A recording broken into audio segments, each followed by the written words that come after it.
আমাদের আয়োজন অনুসারে প্রায় 15,000 মতো মানুষ খাওয়া দাওয়া করতে পারবে ইনশাআল্লাহ। আসসালামু আলাইকুম।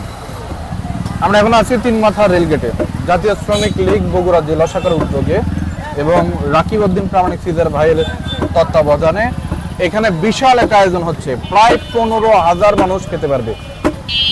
দেখেন এত লোকের আয়োজন, যেখানে পহেলা মের আয়োজন উপলক্ষে আদা পেশা হচ্ছে ঢেকিতে, এরকম আয়োজন আমরা কখনোই দেখিনি।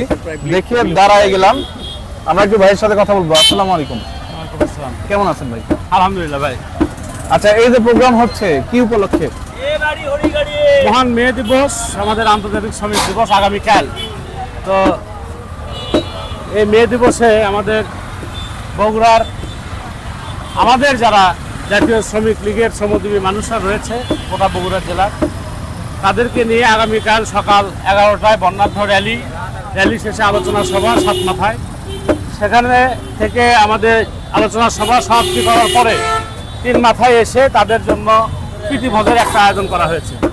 তো সাত মাথায় যেহেতু আগামীকালকে সারা বগুড়ার যত শ্রমিক সংগঠন আছে সেই সংগঠনগুলো মহান মে দিবস উদযাপন করবে, যার কারণে সাত মাথায় যাতে কোনো এই বড় ধরনের গ্যাদারিং না হয় সেই সুবাদে এই তিন মাথাতে প্রতি বছরের ন্যায় আমাদের এই শ্রমজীবী মানুষের একটা প্রীতিভোজের আয়োজন করা হয়েছে। কত লোকের আয়োজন করছেন? আমাদের আয়োজন অনুসারে প্রায় 15,000 মতো মানুষ খাওয়া দাওয়া করতে পারবে ইনশাআল্লাহ।